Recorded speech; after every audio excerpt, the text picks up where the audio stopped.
Hey guys, this is the Post Blog Podcast by Vashti Sarah, and you're probably expecting to hear a woman's voice, but you get my manly, masculine voice. But don't worry, Vashti's sitting right next to me, and she made up about 10, 15 different questions that she's been asked that people want to know about us or her or me. And so we're going to be going through those one by one, tackling it. So you're going to learn a lot about us, and hopefully you'll be able to pick out one or two things to learn for yourself. So I'll let Vashti take over her own podcast because it's hers. So I'll hand it off to her, and she's going to lead the way. A lot of people have asked questions about our relationship, and I think the reality is sometimes we can feel like those we follow on Instagram or on any social media platform that their life is perfect. But that's because social media shows a glimpse of our lives. It shows the highlight of our life, which is fine. That's great. And I think there's a misconception that our highlight is what reality really is, which it really isn't.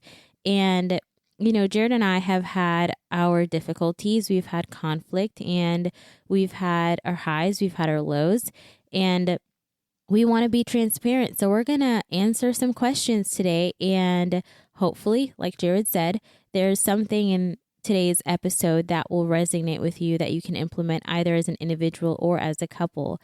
But so let's just jump right into one of the first questions. How did we handle conflict last year, and what times or what things could we do to handle conflict better? I guess how we've changed this last year and how we've grown as a couple. I've learned how to be a husband, and I spoke on this last time in the last guest appearance, but day-to-day tasks and serving you being my focus was something I had to learn how to do.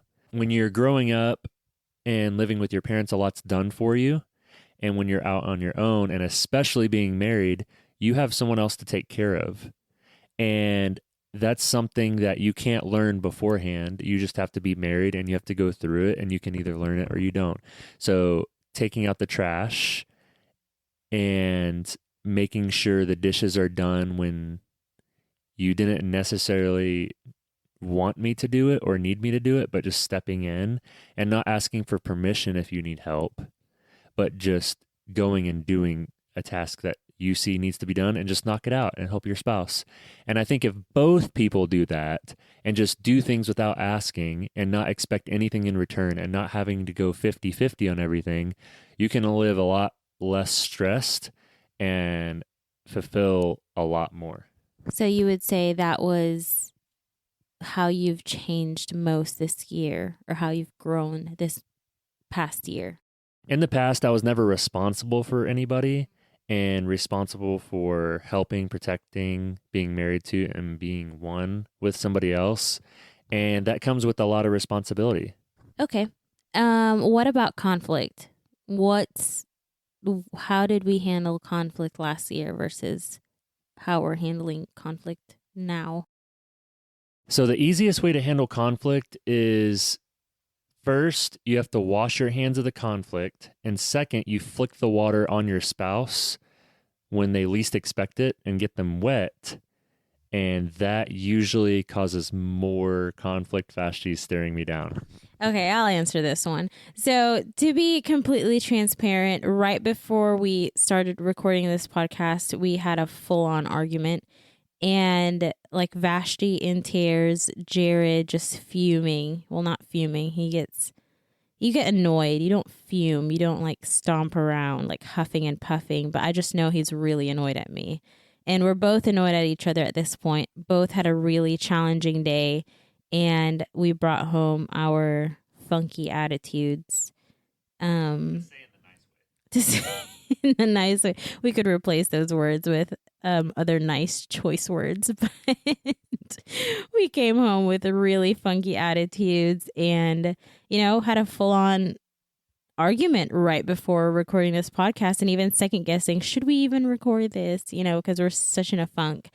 But I say all that to say, we've changed this past year, and conflict-wise, we've tremendously grown. I've tremendously grown because typically and I've wrote about this several times in the past on my blog, I like to simmer in my issues. That's just how I'm wired.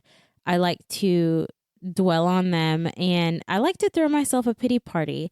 But over the past year, I've grown and matured to realize that pity parties are for little kids. It's for toddlers.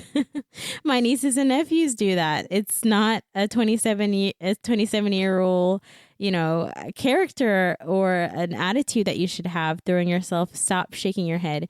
Jarrod, his dimples are popping out. He is laughing at the fact that I'm admitting this. But anyways, I said I was going to be honest, so I'm being honest right now. But, I've grown tremendously this past year that now whenever conflict comes, we hash it out. We say what we got to say, and then we kiss and make up. And here we are recording the podcast 5 minutes after having a full-on argument with snot running down my nose because I was crying. But anyways. And don't forget, when you're married, there's always other ways to resolve conflict. He just winked, so I'm sure you guys know what he means. Anyways. Bible study. Adam and Eve did it. Okay, so let's go to another question. What's your favorite memory of our last year? What's your least favorite memory of our last year? My favorite memory was our honeymoon. People, soak every moment of the honeymoon in. I have never taken a better trip in my life. I had the most fun I ever have. I truly mean it. I wish I could go back and relive it 1,000,000 times over. We did everything possible in Arizona last year, and we were there an entire week. It's one of our favorite places to be. It was just me and her for the first time in a new place that's a new city. We've been to Arizona before. And spending quality time together and just being alone and experiencing life of travel and what it's going to be like. So people, make sure you take your honeymoon. Don't miss out. Do plan and save for it. And if you are already married, go take another trip to a new place. Just you and your spouse, and enjoy it. Don't message anyone. Stay away from social media while you're there. And really, that was the most fulfilling trip by taking a step out of life and just going with you. That was my favorite trip, my favorite memory. And maybe we'll try to redo it this year. I agree. Arizona, our honeymoon was honestly one of my favorite memories of last year. I've been to Arizona several times without Jarrod. Jarrod's been to Arizona several times without me. And the crazy part is we had planned and budgeted for Switzerland, right? And it didn't work out because of COVID and all the restrictions and whatnot. So we decided on Arizona, where the place where we met. And honestly, it was one of the best decisions because we didn't have to worry about being on a plane for 20 hours. We didn't have to worry about time difference or, currency differences or learning a new language or whatever, going to another part of the... He's speaking German over here. Whatever going to a new country entails, going to Arizona was very comfortable for us because we didn't have to learn anything new. We didn't have to worry about a time difference. We could relax. We could just enjoy life and not have to. Jarrod is being such a boy right now. I'm just going to let the people know that you're being a boy and you're doing what only boys would do right now. You're interrupting the podcast. So going to Arizona, I'm trying to get to my point here. It's one of my favorite memories of last year. And I love that we chose Arizona because it made it a lot more comfortable and relaxing. And, we didn't have to worry about not having signal to contact our parents if we needed them. And someday we're probably going to go to Switzerland, but, I feel like it all worked out exactly how it needed to be because we looked up the weather in Switzerland and it was going to be 50 degrees, raining the entire week, which would have been miserable for us. Especially coming from planning a whole wedding, working all the different transitions in our lives, and then getting on a plane for 20 hours. Like none of it sounded great after the fact. Leading up to it, we were kind of bummed out because we were looking forward to Switzerland and all that. But long story short, Arizona, one of my favorite memories with Jarrod, experiencing life and being husband and wife. Very, very different. Very, very different from dating.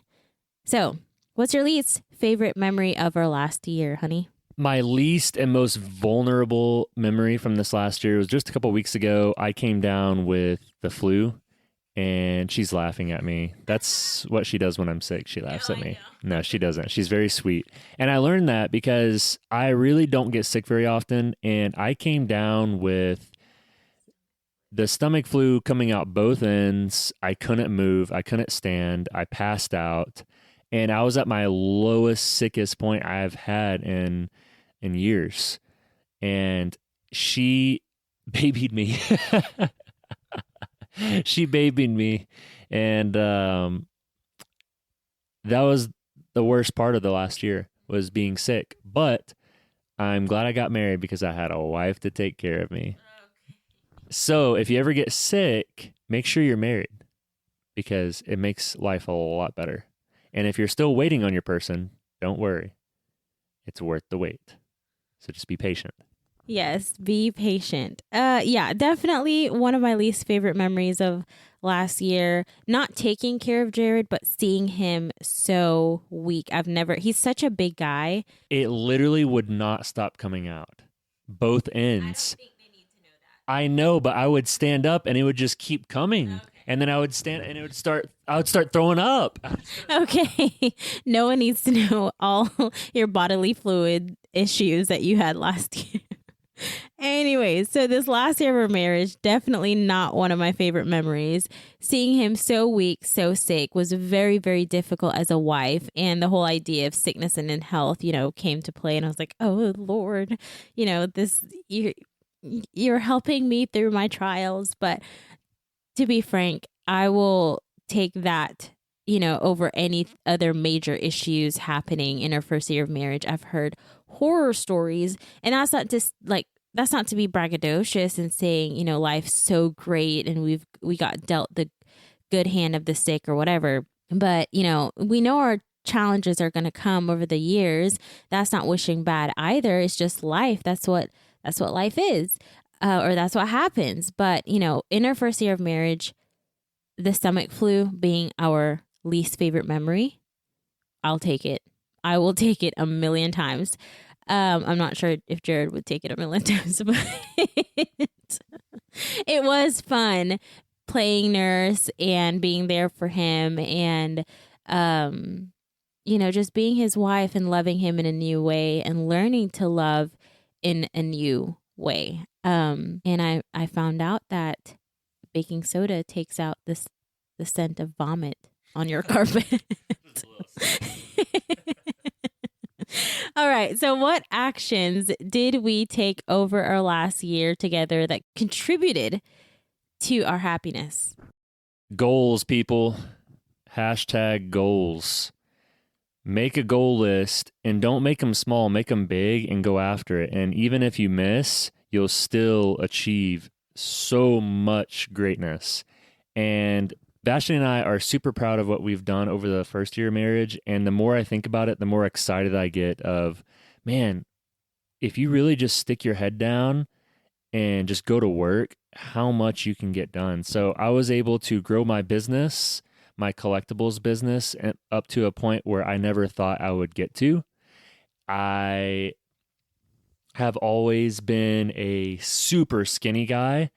And I was like, man, I need to put on about 30 pounds. And it's not the marriage 30 pounds that you gain. It was a good 30 pounds. I've been in the gym gaining.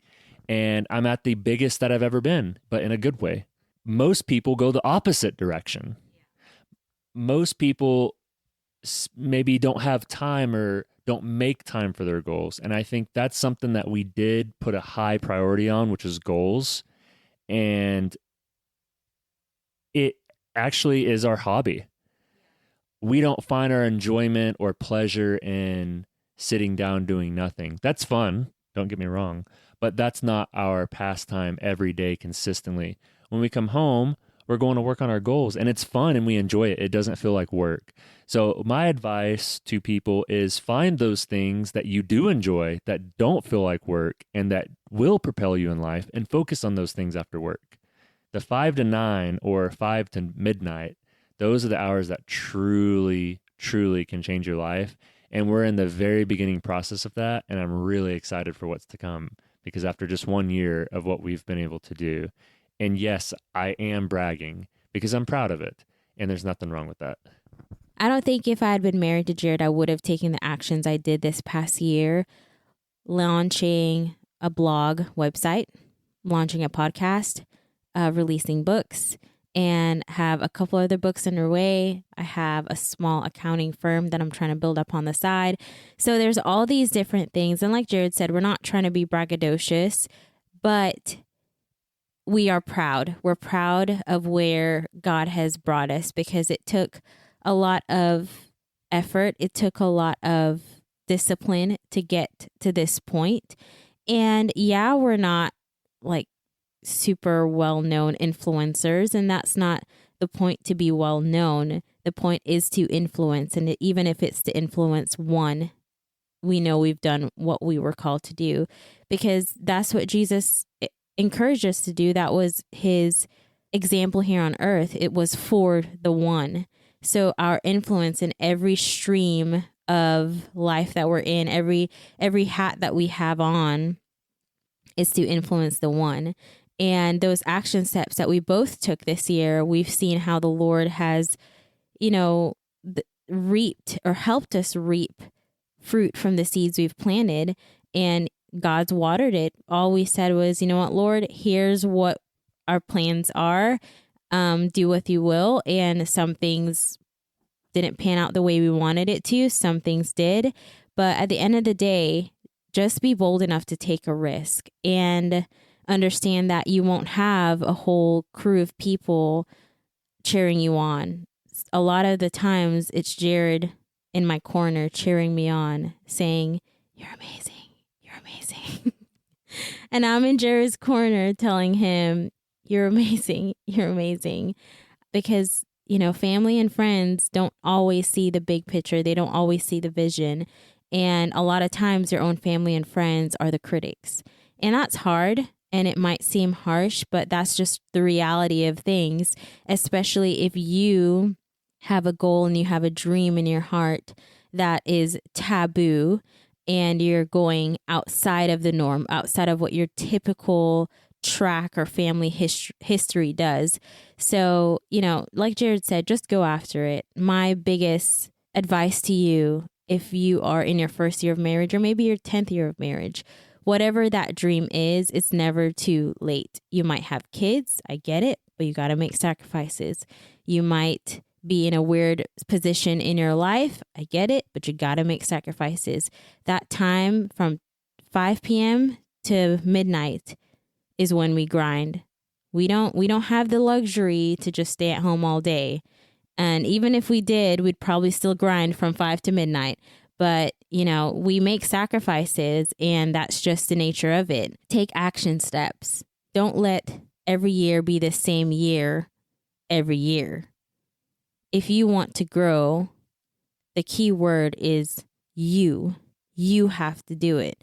And, the Lord is going to ordain our steps. The Lord is going to bless those steps that we take. But a lot of times we're so lackadaisical. And then we ask the Lord, why aren't you blessing me? And God's like, I've given you all these skills. I've opened tremendous doors.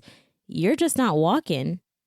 You choose to stay where you are. So yeah, take those action steps and it will contribute to your happiness. And that's not saying things make you happy, because, you can live without things, but the Lord wants you to be happy too. He wants you to enjoy your life. So enjoy it. I want to dive into this a little bit deeper, and how to knock out more of your goals and more dreams and to focus on it more.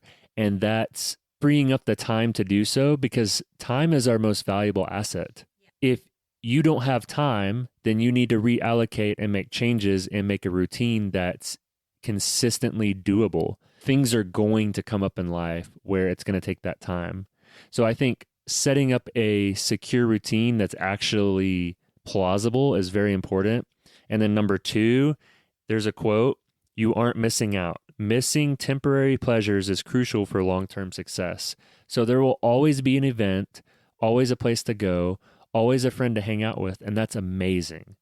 But at the end of the day, if that's taking up more than a couple days out of the month, hanging out with friends, then that time could be allocated towards your goals and dreams. It's fine whether you hang out with your friends, if that's what you choose to do. But if you have goals and dreams and you're hanging out with your friends all the time, you don't have time to go after what you want. And slowly time will slip away and you'll look back and be like, where did that 4 or 5 years ago? I'm 28. I was 23, 24 when I was thinking about doing that. Now I'm 28 and I haven't accomplished it. And the deepest rooted thing that I hear people say is when they're old is regret. It's a slow decay of your soul when you get old and you haven't accomplished something that you thought you would in life and you hadn't done it yet. Don't let that happen. Don't let it happen. Go after it with all your might. I just wanted to say that because I'm really passionate about goals and dreams and going after it. And there is a balance. Don't get me wrong. There is a balance with life and friends and family and stuff. Going after your dreams, you might, there's that whole fear factor, because I've been fearful and I still am fearful. I will go to Jarrod and be like, do you think this is going to work out? Or I don't think anyone's going to like this. Or, this book it's not going to touch anyone's heart.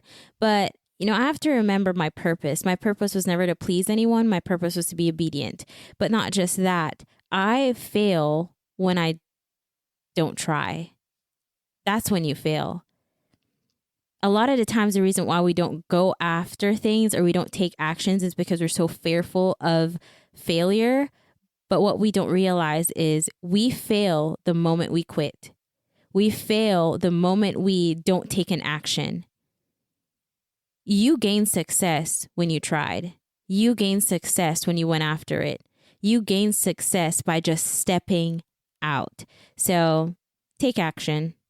Go for it. Yes, this is a part of marriage. Yes, this is a part of our year recap and what marriage has to offer. So now transitioning to something a little bit more lighthearted.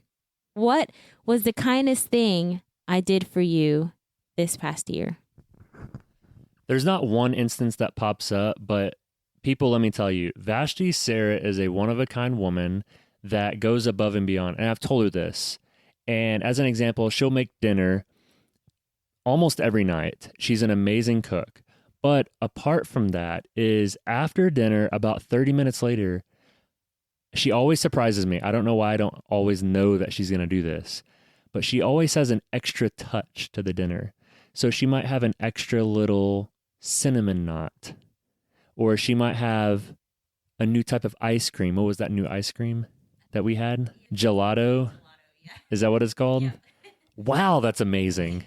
That is really bad for you, but amazing. Never had it before. But all the extra touches just continue to amaze me, and I thought it would die off, truth be told, but it just keeps getting stronger and stronger. It's not the honeymoon, people, it's love, and when you truly want to serve the other person and not look for anything in return, then your marriage can really thrive. And so I'm really proud to do that. And I have to almost keep up with Vashti because she can beat me sometimes on doing stuff for me. Like she pretty much beats me every day, but I try to keep up and do my fair share in return. Not that it's an either or, but I just want to serve you. I love you. And I think that's what makes relationships and marriage so fun is that we're trying to outlove each other. And by outloving each other, you really can't, because all you want to do is just love the best as you possibly could. And if you don't have that type of relationship in dating or in marriage, or if you're not dating or married right now, that's fine too. If you want that though with somebody, not necessarily a significant other, then you might initiate that. If you want to have a relationship where you're serving one another, write someone a letter, Give someone a gift when they make you mad or when they make you happy. Say thank you after hanging out with them right before you go to sleep. Be like, hey, I really enjoyed hanging out today. That was awesome. Or, man, we did this and this and this. Let's go on an adventure. Sometimes you got to initiate over and over, and eventually that person is going to think of you and return the same, and you kind of bounce off each other and can grow. Yeah. I would say one of the kindest things that you've done for me this past year, like you said, there's not just one thing, but there is one thing that Jarrod does every single. Actually, I'll say two things. The first thing is he does this one thing every single Friday, and he sends a sunrise picture. And to some of y'all, it might seem like the stupidest thing on this planet, but that sunrise picture every Friday lets me know, one, that he's thinking of me, but two, he remembers. That sunrise picture it could be a picture of the highway, him driving 75 miles an hour on the highway, and it's super blurry, but you can see like a glimpse of the sunrise. He sends a picture of the sunrise every single Friday, and it reminds me he cares and he remembers. But there's something else he also does. It's super kind. Every single morning, right before he's about to leave work, he tucks me in bed, and I I sound like a child. That sounds so stupid, and I didn't ask for it, I promise. I never begged him to tuck me in bed, but he just started it in marriage whenever we got back home or whenever we, got settled in or whatnot. He just tucked me in bed and give me kisses and lets me know he'll see me when he gets home. And it could be we were not having a good night before.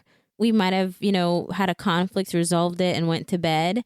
But the next morning, he still tucks me in and gives me kisses.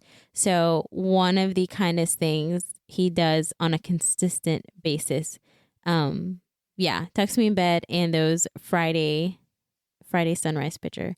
So, wait, did you mention the flowers that I give you once a month? Yes, that's great. But I'm talking about things that people don't know, because most people know that you give me flowers every month, and more than just once a month too, to be honest. Okay, so let's go to another question. What was our most embarrassing moment as a couple? I know mine. Can I say it first? Can I go? Okay. So my most embarrassing moment as a couple is we went to Papacitos. I can't even say this story. We went to Papacitos on a date night because we both enjoy Papacitos, but it's a little bit pricey, so you can't go there every night or every week. But anyways, we went to Papacitos, and record time, we were in and out in less than an hour or 30 minutes. Which was it? People, we ordered fajitas for, it felt like 4, and we ate it, and we thought we were being normal people until we walked out. And on our way out, okay, listen to this. On our way out, I checked the time, and I noticed that we had been in there like 24 minutes. We ate 4 people's food in 24 minutes. I don't even want to know what we looked like at that table. I mean, we must have been... You ever played like Smash Bros. And Kirby, the little pink little blob that like just sucks things into its mouth? That's what we looked like. That's what we looked like. It was honestly embarrassing. And it didn't hit us, like Jarrod said, as we were walking out, we realized, oh crap, we were in and out in record time. And that's because we ate chips and salsa plus our meal. And he like guzzled down 2 or 3 cups of Dr. Pepper. I don't know why we were so hungry, but we had a whole plan for our date night, and we went to eat, and then we went straight home and then conked out. But most embarrassing moment as a couple, not embarrassing, funny, I'd say. Just one of the most funniest moments as a couple. Thanks for sharing that. I would echo that. My actual most embarrassing moment, I could never share. I couldn't bring myself. I just pride myself, and I couldn't do it. Give me a hint. What is it? Condoms. Never mind. Okay. I'm sure everyone would want to hear that. Next question. When did I make you laugh the hardest? The condom time. Okay. Okay. Next question. We got to wrap this up. What advice do you have for a new couple? But before we jump into that, a lot of people have asked about our honeymoon because everyone knew that we waited. Or not everyone knew, but if for those of you who were following our story and read about, saving yourself for marriage and all that, some people had some questions. What was honeymoon like? What are expectations? What did you guys realize? And without getting too much into detail, because that is a private part of our lives, and we don't want to make our bedroom or what we do in our bedroom or our sex life, we don't want to make that public because that is very private and we want to keep that sacred. But we do have some tips and things that we'd like to share about what sex is and what to expect. What to expect? There's 2 body parts typically, hopefully, in a spiritual and Christian marriage. And you know what those are.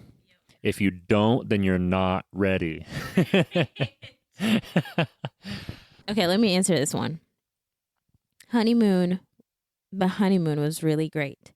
However, if you have never had sex in your life, do not expect to have sex on your honeymoon night or your wedding night, correct? Or the days following. We didn't, it wasn't comfortable for us, or we didn't get to that point until how long after? A little over a month after, we moved into our home and all that. That's when we were finally able to, I don't want to say do it. We were finally able to make love to each other and experience the joy of what that is. Oh boy, you love talking about this. There's no more questions about this. But truthfully, don't expect that it'll be rosies and daisies the night of. And Jarrod and I prayed right before we tried when we got to the Omni Hotel on our wedding night.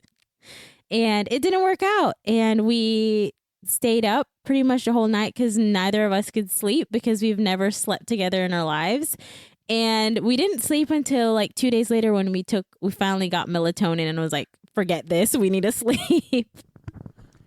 I was so fed up from not working out wedding night because you set expectations your whole life.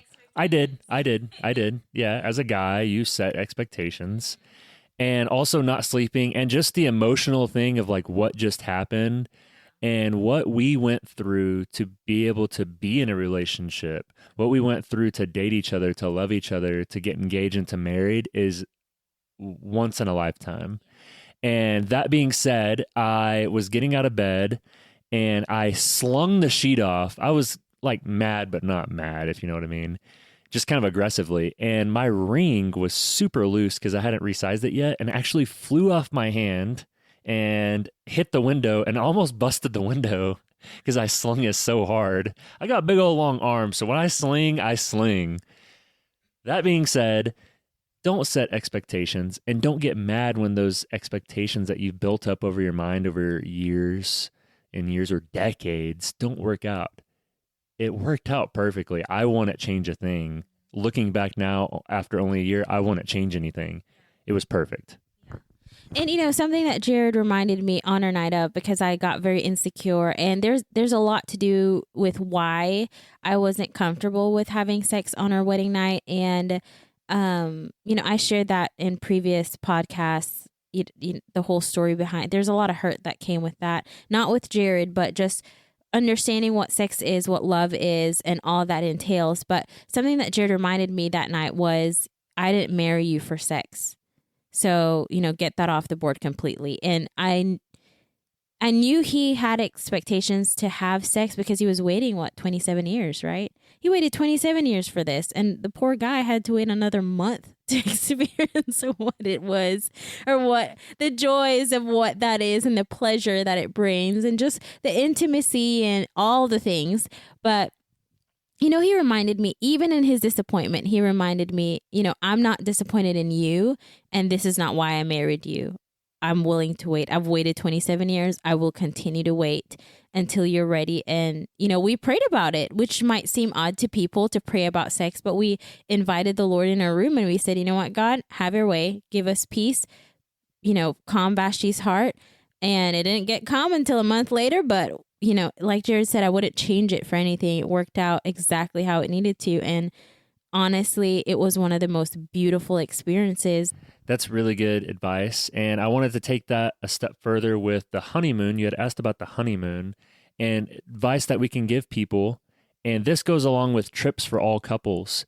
But what made it really memorable, not just it being our honeymoon, but that we did things that we wouldn't normally do. We climbed the hardest but shortest hike ever in Arizona, and we accomplished it together. And I remember crawling up the mountain because we were so tired at the very end, but we accomplished it. And it was very steep. It was super hot in the Arizona desert and stuff like that. Those hard times, actually, you remember them as really good in the best times. There's other times like that we didn't expect, and they turn out to be the best memories. So do things that you wouldn't normally do. That's my biggest advice. Things that you can't do in your everyday life, and those are the things that you're always going to remember and that you can connect with your wife with, or husband if you're a girl. One cool thing, and we're going to wrap this up here because we don't want to prolong this episode, but another cool thing I'd say on our honeymoon was we went to a dry cleaner together, which I thought was pretty cool. I've never been to the dry cleaners before, and we ran out of clothes, or actually Jarrod ran out of clothes. I didn't pack for him. Now I pack for him, and we're all fine and dandy. But on our honeymoon, Jarrod was responsible for packing, his suitcase, and he ran out of clothes. So we went to the dry cleaners, and it was so cool to just sit in the lounge and put coins in the machines and watch our clothes wash and dry. We were not in a rush. We weren't, trying to get anywhere in specific, but it was fun learning and trying new things together. On our flight to Arizona, we were split up. And Jarrod literally stood in the middle of the airplane and was like, I'm going to pay anyone. Oh, you want to tell this story? I love telling the story. We were taking a Southwest flight, and we were in the honeymoon blues of just so in love and lovey-dovey that we forgot that Southwest is pick your seats.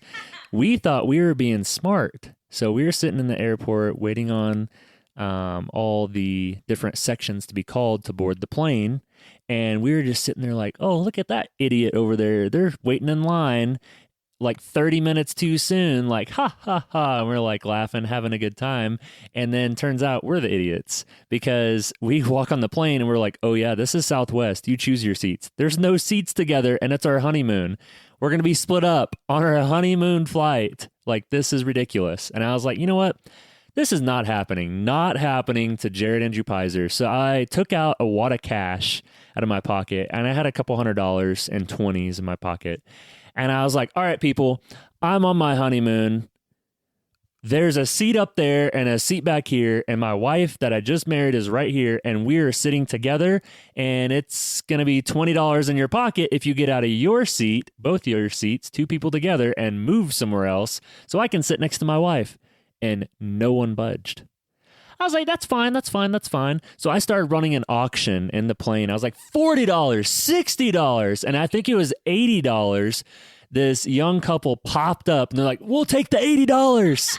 So I gave them the $80, and everyone's laughing, snickering, having a good time. The mood's great, and that just really kicked off our honeymoon of just, this is going to be a blast.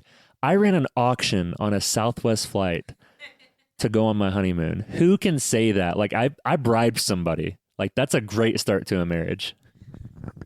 He calls it bribing. I call it a God thing, because what he failed to remember was the man gave us back the $80. he didn't want to take it. He at the end of the flight, he turned around. He's like, "Look, man, my wife and I have been married for X amount of years. We're on our third child. We don't always need to sit together." And he bragged about he got to watch whatever show he wanted for the first time because his wife's into Gilmore Girls, which I'm into Gilmore Girls. So, they made light of the situation. And, if anything, he said he wanted to be a blessing to us. So he gave us back the money and he was like, enjoy your honeymoon, enjoy marriage, and just be happy. So, yeah, that wraps up this episode. And any final thoughts, honey? Hopefully something that we said you learned something from, or that we could put a smile on your face, or you laughed a little bit, or you just enjoyed learning a little bit more about Vashti and I. We're really happy to do this. Obviously, it's easy to talk about yourself, but we also want to add value in your life of something that you could change, or just giving new ideas, whether you agreed or disagreed with what we said, or you liked or didn't like it. Just taking one little snippet and be like, ooh, I like that. And then you can dismiss the rest. That's fine. But just picking one good thing and attaching to that and really making a change in your life, I think that's what we all should strive to do. Thank you for having me on your podcast. I love being on your podcast. I love sharing, and your podcast has grown tremendously. And I just want to say, I know I always brag about you, but you passed 3,000 listeners in less than a year on your podcast. That's pretty impressive. And that's just the beginning. All of this is just the beginning. So just want to say, great job, honey. And I'm going to pass it off to you. Thank you for having me. Hopefully you'll have me again and I didn't embarrass you too much. Thank you, honey. That's it for today, guys. Thank you for joining me on Post Blog. Don't forget to hit the subscribe button, like button, follow button, share button, all the buttons to stay connected with the Post Blog podcast. Same time, same place next week. I love y'all. But remember, God loves you most.